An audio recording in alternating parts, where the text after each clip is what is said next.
কেনাকাটায় ব্যস্ত সময় পার করছেন নগরবাসী। পছন্দের পোশাক কিনতে নগরবাসী ভিড় করছেন বিপণী বিতানগুলোতে।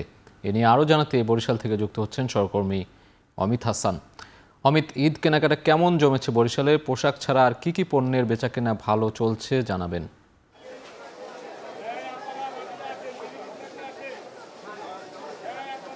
সাজিদ, একটু জানিয়ে রাখি, যে কোনো উৎসবে এই চকবাজার এলাকাটি বেশ জমজমাট হয়ে থাকে এবং এই চকবাজারে আসলে যে উৎসবের আমেজ সেটি কিন্তু প্রকাশ পায়। আমরা এই মুহূর্তে রয়েছি বরিশাল নগরের চকবাজার এলাকায় এবং সেখানে যদি আপনাদের চিত্রটা দেখাই, সকাল থেকেই কিন্তু এখানে বিক্রেতাদের সমাগম বেশ ভালো হয় এবং শুধুমাত্র বরিশাল নগরীর ক্রেতারা নয়, বরিশালের বিভিন্ন জেলা উপজেলা থেকেও অনেক ক্রেতাই এখানে আসেন এবং শেষ সময়ে যে কেনাকাটা চলছে সেখানে আমরা দেখেছি যে শিশুদের কাপড় চোপড় এবং জুতার যে চাহিদা সেটি কিন্তু বেশ ভালো রয়েছে। জুতার দোকানগুলোতেও আমরা দেখেছি যে প্রচুর ভিড় রয়েছে। এছাড়া প্রসাধনী সামগ্রীর দোকানেও কিছুটা ভিড় রয়েছে, বিশেষ করে মেহেদি, নেল পালিশ, লিপস্টিক থেকে শুরু করে এই ধরনের প্রসাধনী সামগ্রী তারা কিন্তু কিনছেন। এবং এই মুহূর্তের চিত্র যদি দেখেন আপনারা, আসলে পুরো চকবাজার কিন্তু জমজমাট হয়ে রয়েছে। শুধু এই চকবাজারটি নয়, বরিশালের নগরীর যে অভিজাত বিপণী বিতানগুলো রয়েছে সেখানেও আমরা বিকেল থেকে দেখেছি যে আসলে ক্রেতাদের আনাগোনা বেশ ভালো রয়েছে এবং ক্রেতারা বলছেন স্বাচ্ছন্দ্যে তারা ঈদ শপিং করছেন। তবে দাম গত বছরের তুলনায় কিছুটা বেশি এবছর, সেটাও তারা জানিয়েছেন। তবে ব্যবসায়ীরা বলছেন যে